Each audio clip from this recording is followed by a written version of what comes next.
Fair enough. I want to talk in more depth. I know we touched on it, but about the Katie Hopkins video, because it has kind of taken the online world by storm.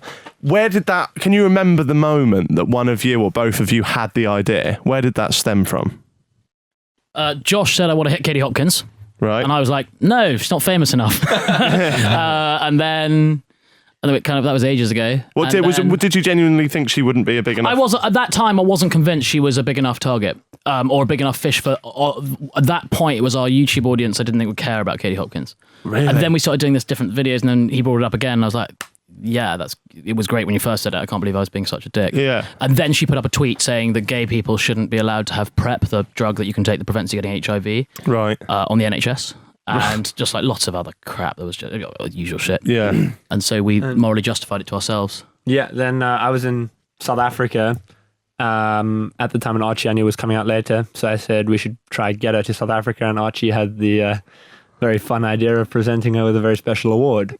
So that kind of came together, and we emailed her not expecting anything. Right. Thought like, we'll give this a try, but it's not going to work. And then she responded, but she said, unfortunately, I'm banned from South Africa for hate speech. Oh so my God. I can't, because we originally invited her to come and receive her award at the gala dinner, which was going to be in Cape Town, but she couldn't come. So then we thought... It was even better than that. I then went around we wanted to do it in a nice hotel so that the con sounded really, really proper. No one thinks they're going to get pranked at the Four Seasons. So I emailed pretty much every Four Seasons in Europe to find out which the cheapest was. And on that, we decided Prague was a nice place. Was going to be by far the cheapest. Before you emailed her, I imagine there's a lot of planning to make this look genuine. You can't just go in and cold email someone. So we set up a big website, a whole online profile for all the people that are involved in the website, which is still at live on ctcfos.com. Wow. Have a look at it. And it's very carefully written by us to literally go and sort of, make her wet at every opportunity. We're just really wanting to get her to be loving what is written there. Yeah. But it does give her a chance as well, because the founder of our organization is Tom Black, who is one of the leaders of the Ku Klux Klan. He's got his face printed on the website. My father is the chairman. We had also, is it Sally Jubilee? Sally Jubilee, yeah, who's a photograph of the woman who is the voice of the Jubilee line. So we always slightly, and again, we were going to make a big thing about that, and we do that for two reasons. First of all, so that the audience feels like the target or the mark has got a fair chance, right? Because she should read through it. Which they do. All she had to do was Google it. But we also do it quite rightly to give ourselves some beats. That fascinates me that those jokes that you cut out. Is that because you're very aware of the algorithm and how long a video needs to be and stuff like that?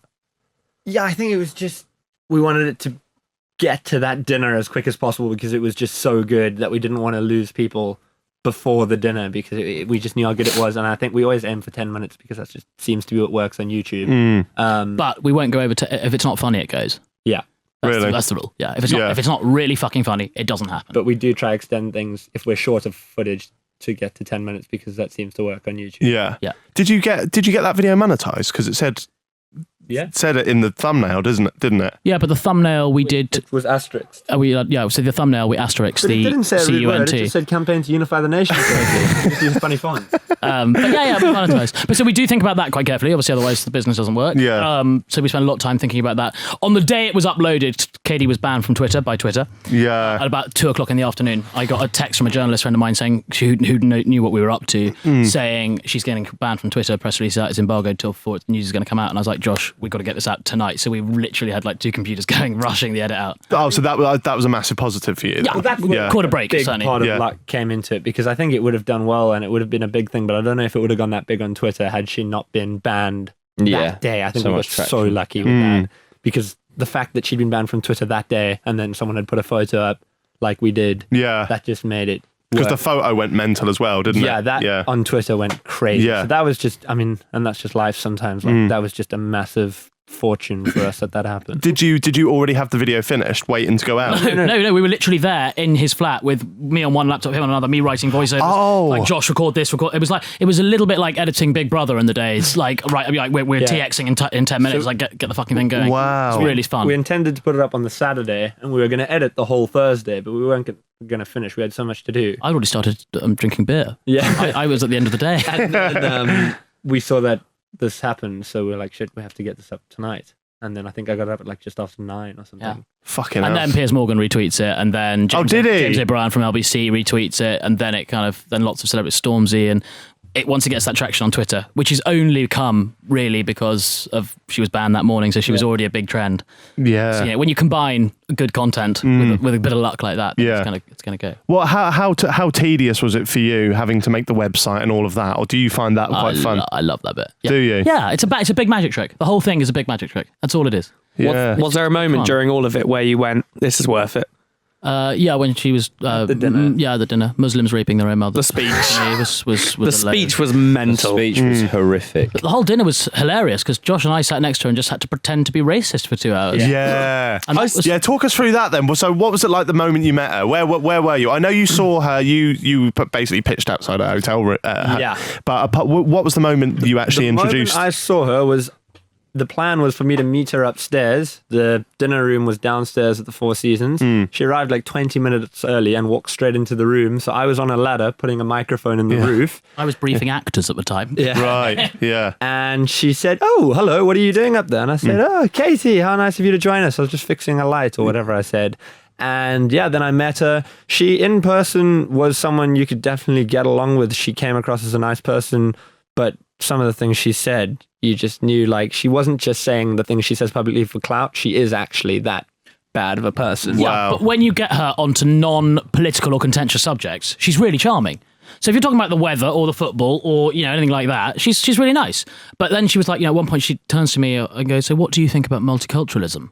And I was like, okay, well, I've got to not actually say what I think about multiculturalism because that's not going to go down well with her. Yeah. So I channeled a very old Rowan Atkinson sketch where I went, well, I like curry, but now we've got the recipes. Can they fuck off home? Which is a really old Rowan Atkinson sketch. That's brilliant. And thinking, anyway, she was like, "Oh, no, that's a really good point. Yeah, absolutely." I was like, fucking, that's nothing you can't get away with here. It's like, genuinely, I think if we'd have brought in somebody in a KKK suit, or if one of us had started using really inflammatory language like the N-word or whatever, I think I don't know, but it's quite possible we could have got her to repeat it. Really? There's no way we'd have been comfortable doing that. But Wow. we But that had wasn't enough. really. Our intention was more to play a silly prank, which was to give her the award with that behind her. But then she went on to make this insane speech that it was just like, Oh, you didn't ask her to make the speech? no, we asked her to make a speech about the importance of because all we wanted to do was make her look a bit silly. Yeah. A speech on the importance of freedom of speech, but by making her comfortable, we knew we'd get. We did need her to say some bad things to justify what we were doing. Yeah. That was important. But she's already done plenty of that, hasn't she? Yeah, but I think you want to see it in the room. It's all very Yeah. well at the beginning of the video going, "Here's some nasty tweets," but actually you kind of want to see it really be reinforced. Which Yeah. we did. But we didn't encourage her that much to do it. What would you have done if she hadn't have said anything bad? I guess we would have just had to see what the footage we had was and make a video out of that. We never pushed her to say anything. I guess we just made her feel that she was in a room where she could say those things, and she did. And we were fairly confident that she was predictable. And Yeah, I mean, Yeah. it comes down to the experiment of, we all know Katie Hopkins is dreadful, but how dreadful is she when she's surrounded by people that she thinks are friends? Yeah. That, to us, was the core experiment Yeah. at that moment. But- So it wasn't about making her say bad things. It was just about, like, what will she say if she thinks we're all really good friends with us? Yeah. Off of that, I saw a lot of people re-sharing the video and comments of people going, "I can't believe people in that room are laughing and agreeing with her." I was like, my you need to watch God. the full video to understand it. But it's because people were stealing it to try and get their own likes Yeah, on Twitter. sort of, yeah. I was like, just share the original and then they'll see that it's not people agreeing. Yeah, no, a lot of people were just replying saying, "No, they're actors." Yeah, but yeah. the fact that they could sit there going, "Oh, so many of them." Did you have to do a lot of rehearsals yourself? Because you're essentially playing characters. Yeah, we rehearsed. So we got to Prague 2 days before the Yeah. actual prank, and Archie and I went through everything, went to the hotel, made sure everything was right. Then the actors met us. Just on that, for example, when we went to the hotel, we stood by the podium and realised there was a sodding great big mirror opposite. So the minute I flicked the switch to cunt on the back, she was going to be looking at her, oh shit, it's got cunt. So like all of that kind of stuff. Yeah. To make sure that we Blocked could out, and then the actors rehearsed with me. We did that whole speech thing 4 or 5 times. I'd practiced the speech obviously a lot, but then we rehearsed it with them in the room, giving her the award, clapping, and all that kind of stuff. So yeah, it was like a proper rehearsed dinner.